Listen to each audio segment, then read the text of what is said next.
And I invite you to now prepare to join me in meditation. And today I want to do something a little bit different.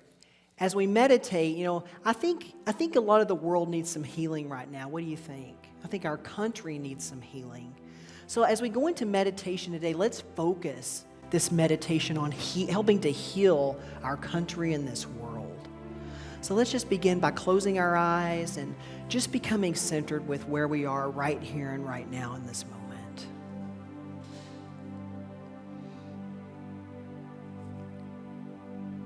Just allowing yourself to breathe and just to root to the earth.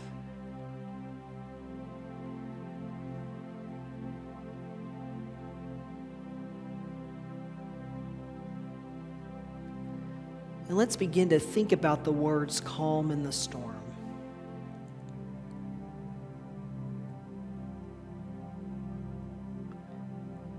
We know that there are times that are sometimes turbulent.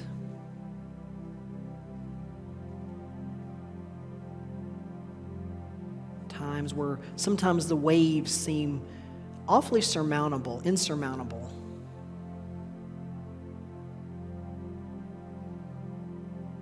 Sometimes those waves seeming much too large for us to be able to handle on our own.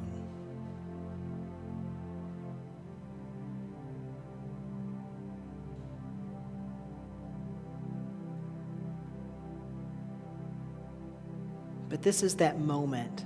We know that this can be that moment where we, each and every one of us, can truly become that calm in the storm.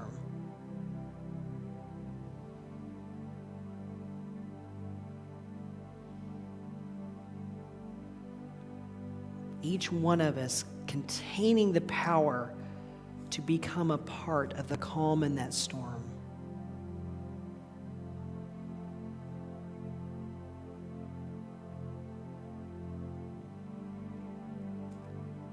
So I invite you to go within for just a moment and begin to visualize and or feel what that calmness truly feels like deep within your soul.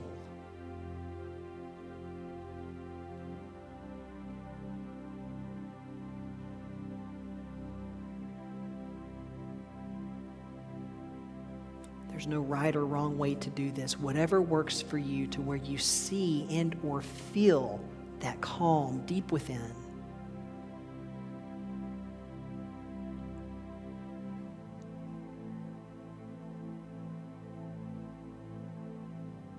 And begin to imagine that calm being a little pinprick of light.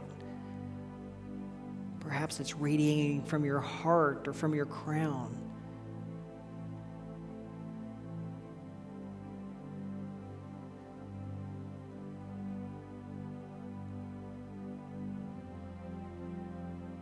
And it begins to grow and to expand and to come alive.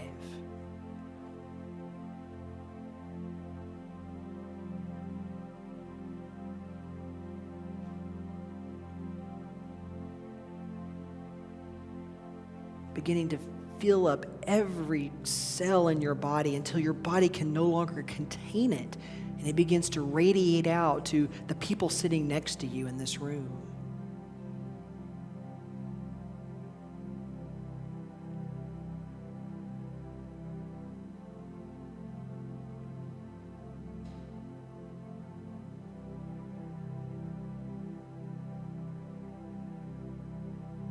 All of our lights of calmness beginning to intermingle together as one. This room no longer being able to contain it, it expands out of this building into the city of Madison.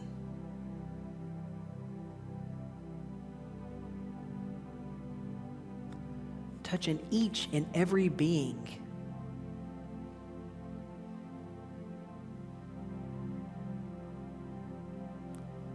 Moving beyond Madison into the state of Wisconsin and the entire country.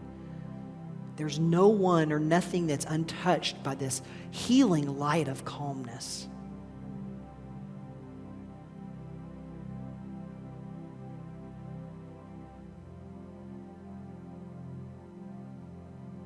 moving beyond the borders of this country into the world. There's no one on the planet, nothing on the planet, that is not being immersed in this beautiful white light that we are.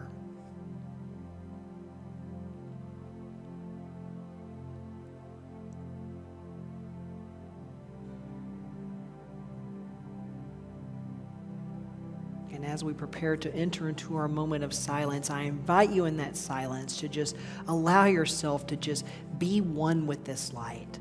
Allow yourself to shine this light on every person and being on this planet. Calmness and healing for each and every one as we enter into our moment of silence.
And as we begin to bring our awareness back to this room, we don't sever that light. We keep that light shining brightly. Jesus once said, "When two or more are gathered in my name, I am in the midst." All it takes is one of us. One of us dare to shine our light. One of us to start the healing process. One of us to begin to bring us back to what it is we truly are. One.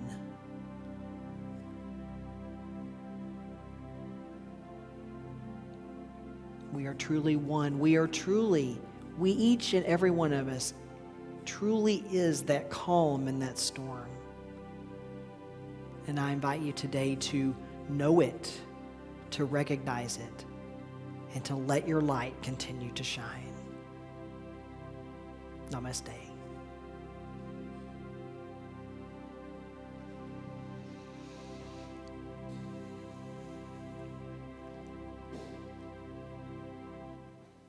And let's continue to let those lights shine as we move into our time together of singing the New Lord's Prayer.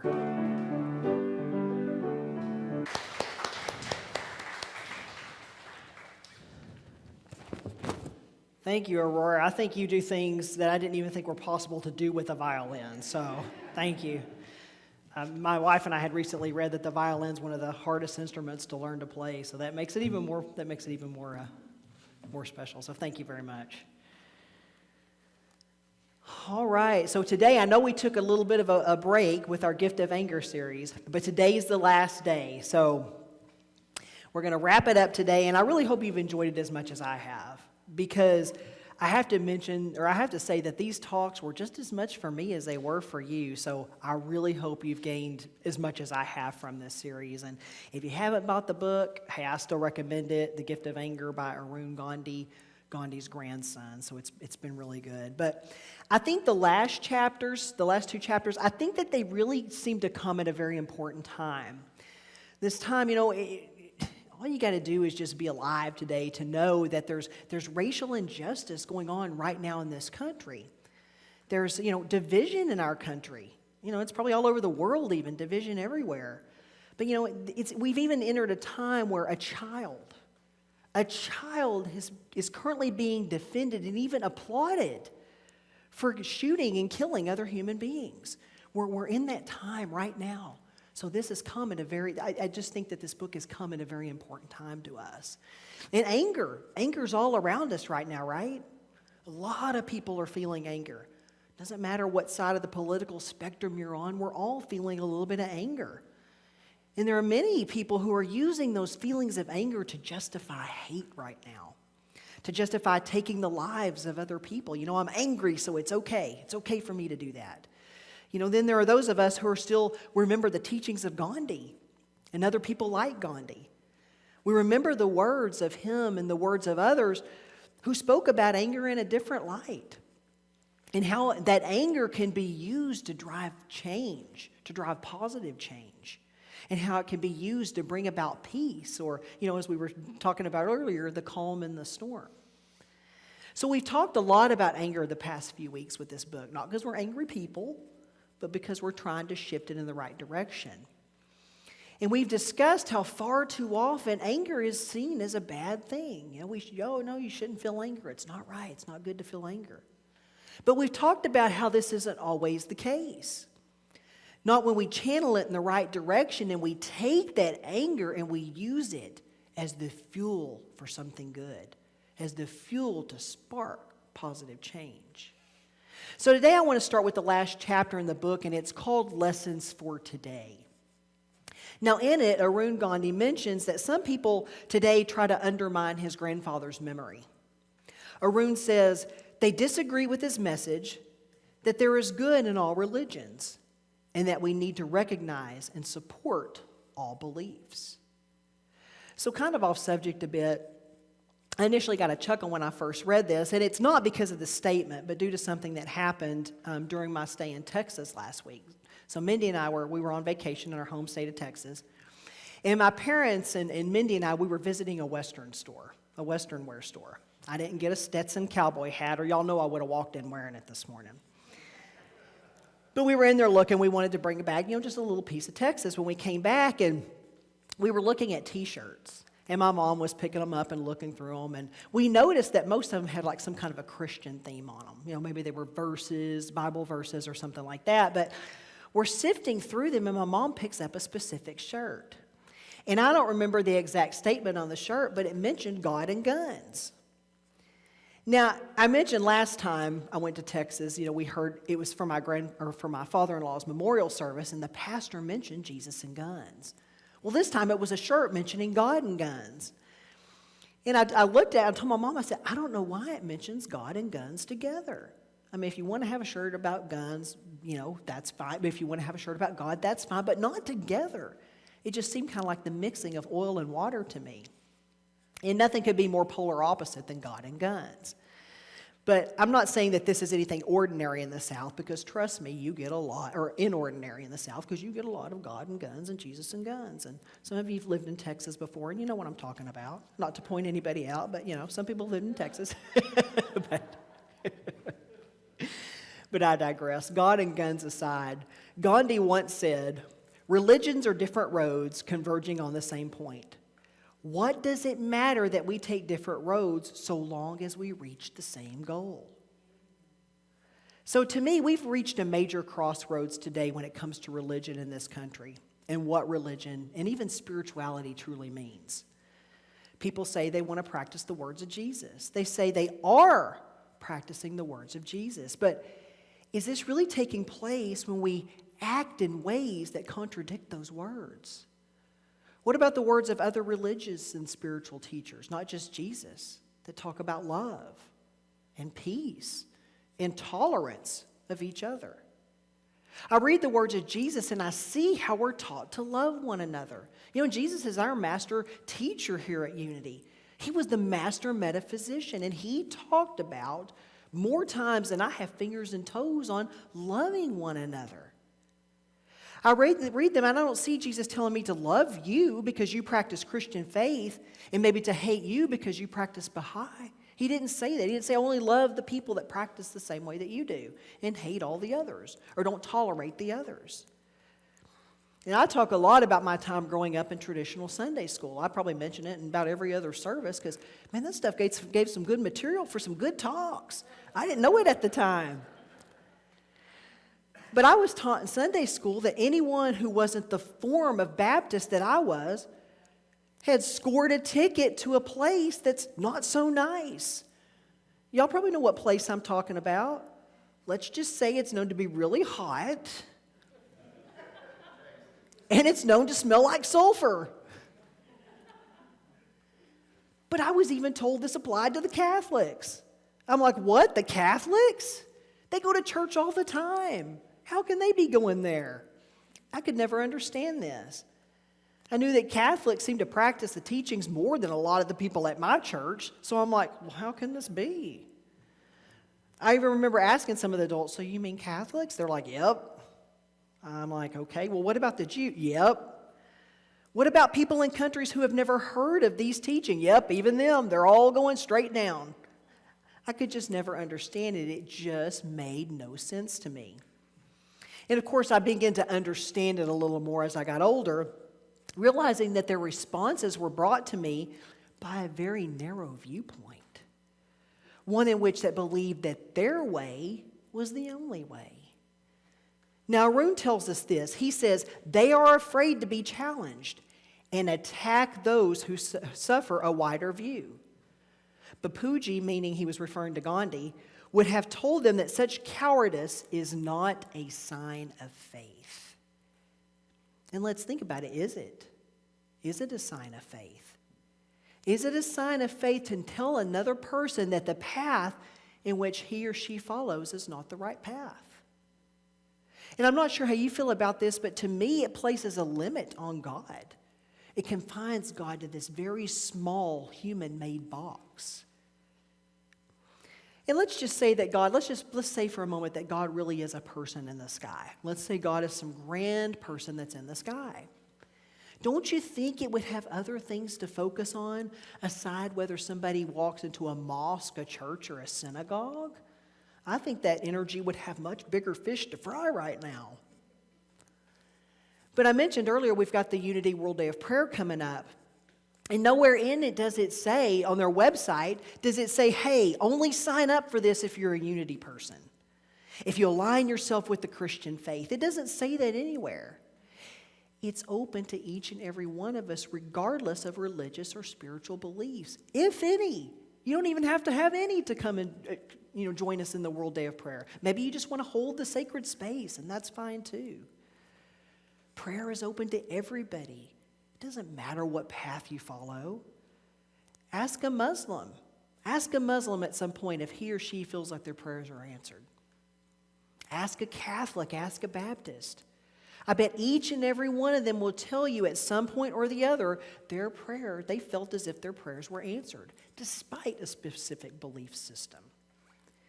What about instead observing the actions of the person? Not with what or who they align with, but the actions of the person. And I'm not saying that we judge another person, but that instead we look at them as the Bible states and we know them by their fruits, by what they're doing, by their actions. What about instead of saying, you know what, Fred is a Catholic, his beliefs don't matter, to saying, Fred, he treats others with respect and kindness. Now that's a guy I would like to get to know just a little bit better. And Arun talks about a time during the 1990s when he was living in Memphis. He said anger about police brutality and racial injustice had sparked riots in Los Angeles. And I don't know about y'all, but that sounds kind of familiar for right now, doesn't it? Arun tells us that a similar incident had also occurred in Memphis and that things were really starting to heat up.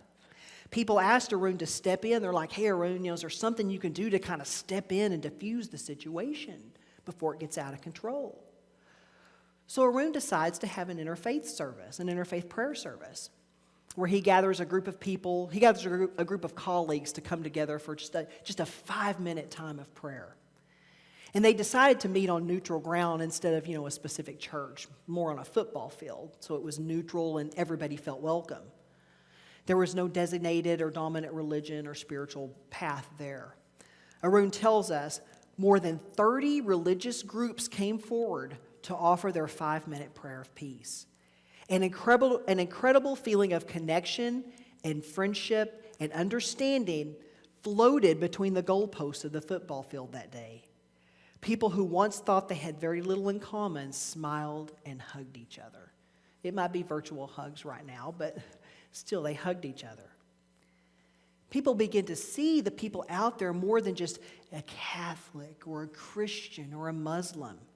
And that peace began to radiate out into the entire community of Memphis. And this goes beyond just religion. This also extends to race and to other things we only perceive that make us different. Skin color, gender, your financial situations. All of these are things we only perceive that make each and every one of us different. Arun tells us this about Gandhi. He said that Gandhi insisted that we look beyond our immediate relatives and accept all humanity as family. He didn't say humanity that was only born in the United States. He didn't say humanity with a certain skin color. He said all of humanity as family.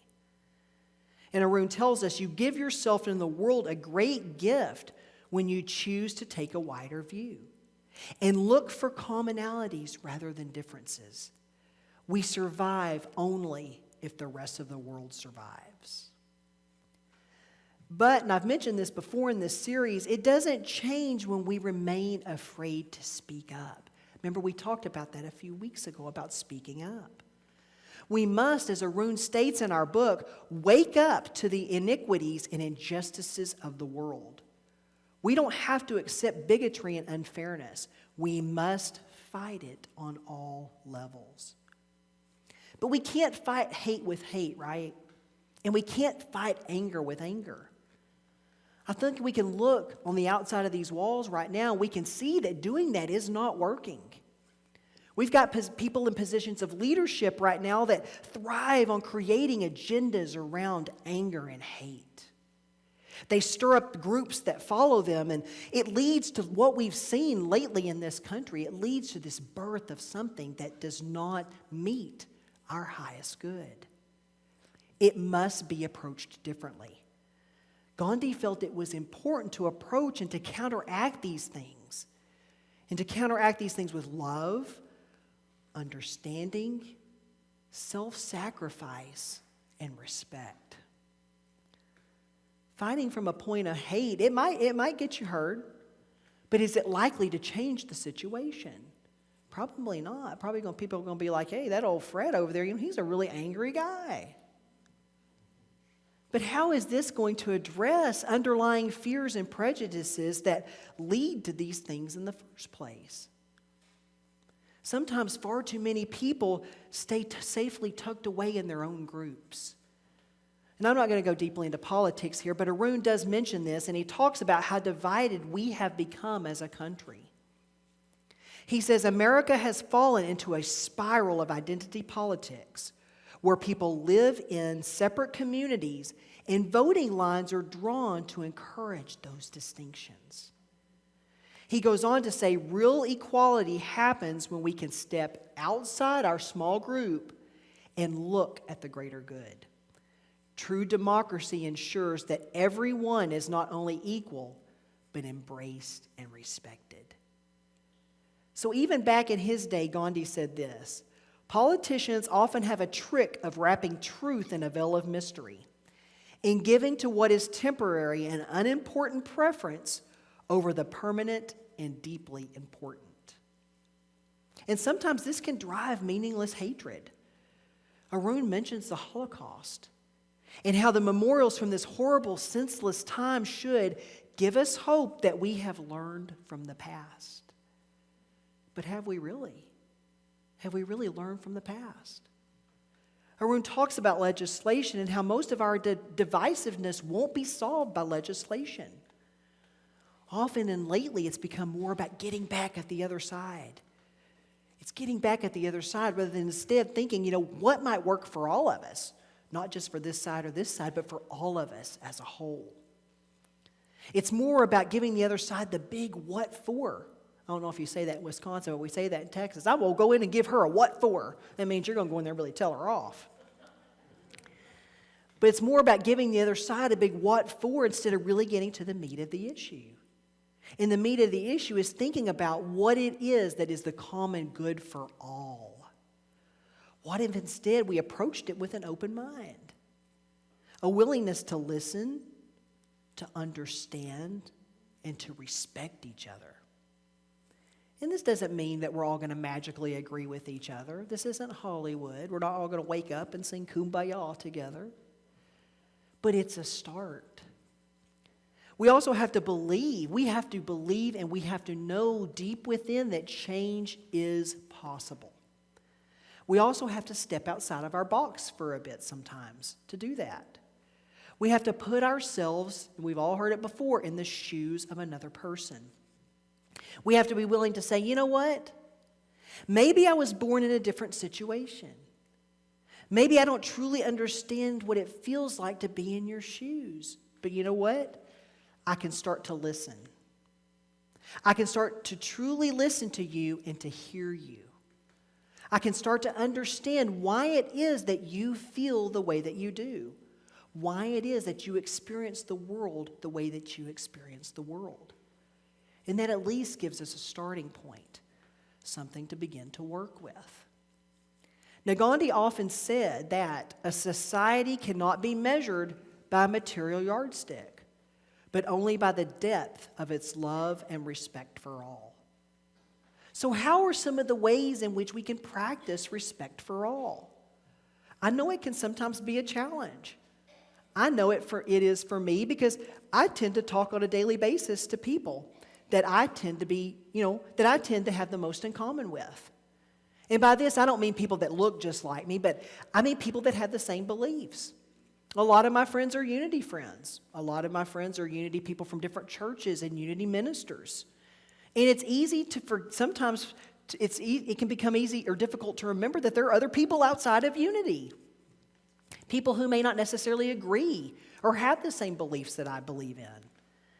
And I will be the first to admit that staying within my little unity bubble sometimes doesn't really give me a chance to ask questions, to perhaps learn what I may have in common with someone who perhaps feels or thinks differently about certain issues. Now, Arun tells us making personal connections with people who are different from us is crucial to overcoming prejudice and recognizing our commonalities. And I'm not saying with this that we don't set boundaries and we set out to befriend people who are actively showing hate or bigotry or something like that. We don't set out to do this with people who are abusing us in any way.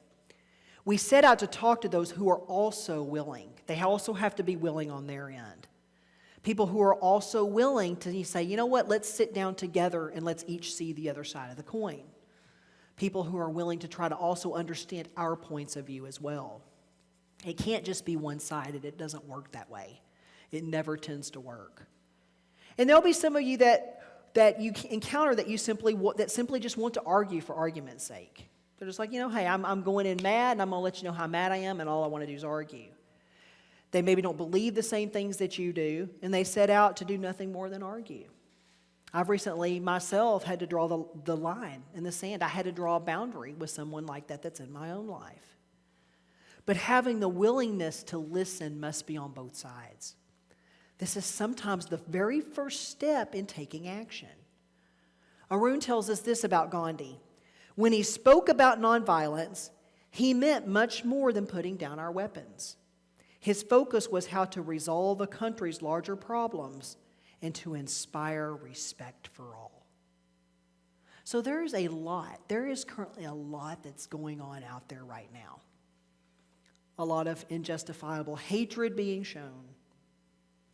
A lot of racism, a lot of gender stereotypes, and a lot of religious and spiritual hypocrisy.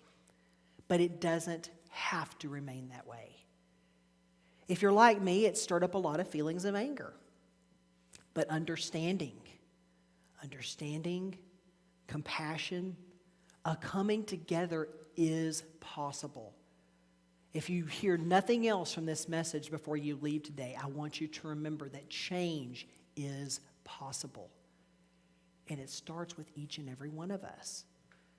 We just have to be willing to do something we've been talking about since the beginning of this series. We have to be willing to take that anger and to use it constructively. We have to be willing to take that anger and to move it into a place where compassion and understanding reside. That willingness is the first step toward nonviolence. It's the first step toward making true change that will stick, true change that will help drive future generations.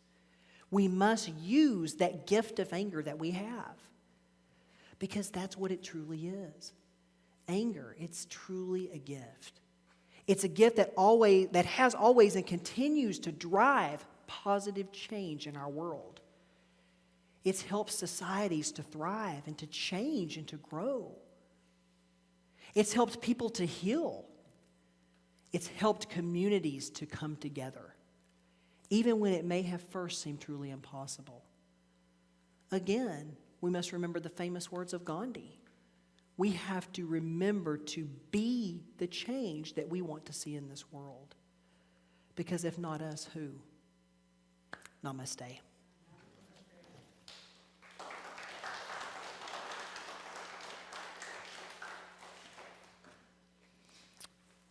Okay, and before we go into our offertory and some more amazing music by our, as we prepare our tithes and our offerings, I just again invite you to just remember that silent unity is always there for you 24 hours a day, 7 days a week. Remember them.